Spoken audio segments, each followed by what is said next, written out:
Graceful Ageing Fellowship (GRAF) has urged President Buhari to sign into law the Older Persons' Rights and Privileges Bill passed by the National Assembly.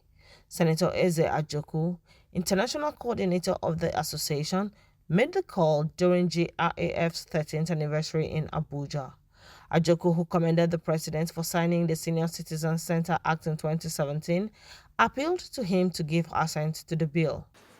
Mr. President has done well, commendably well, by signing the Senior Citizens Act in 2017 and inaugurated its board in 2021.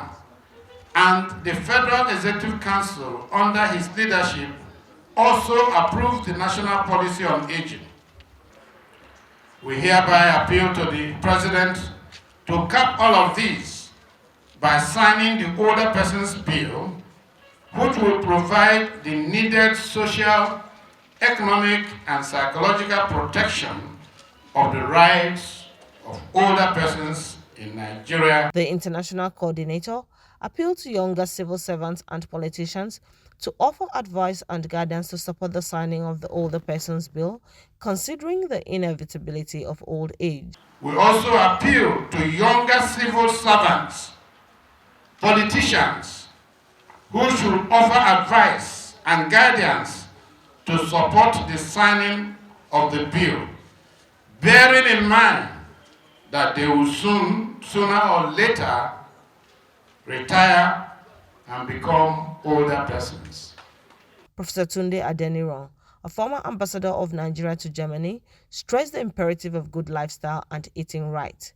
I have learned to change some habits for the sake of good health and developed a healthier lifestyle as I keyed into the preference for health, healing, divine strength, and aging gracefully to its alternative.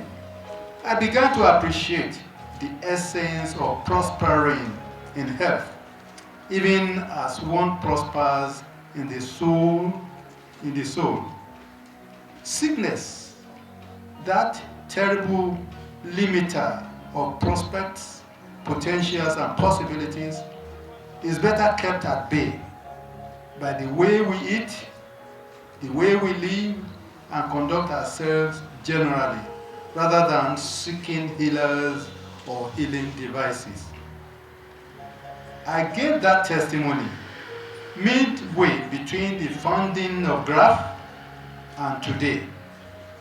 If I had to testify again today to the goodness of God through GRAF, imagine the experience that will have been revealed to us here. And when we multiply this experience by the number of people that have been part of GRAF, wow, we can just imagine. Indeed, our God is awesome and faithful. Congratulations to all of us who have gathered here on this special occasion. Those of us who are participating here and those who might be watching us via Zoom. The keynote speaker, Dr. Deyab Shaibu, Clinical Director of Recovery and Wellbeing, described old age as the age that surpasses life expectancy. Shaibu said that old age was a physiological condition which all aspire to attain, as she called for healthy living through eating right and lifestyle. Aging is just another word for living. So if we really want to live, we cannot escape aging, isn't it? And wrinkles will only go where the smiles have been. And what do we want? The more we have the wrinkles, that means if wrinkles are associated with smiles, that means we'll be happy to have those wrinkles, which will signify that we have lived well, isn't it?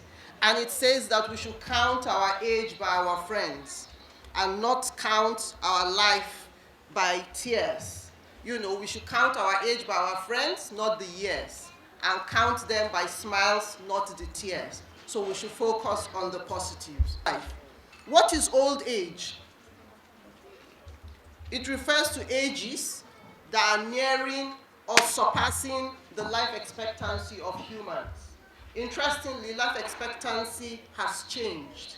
If we compare the life expectancy according to the United Nations, life expectancy in Nigeria is in the average of 55 now, from when it was about 60 for men and 63 for women.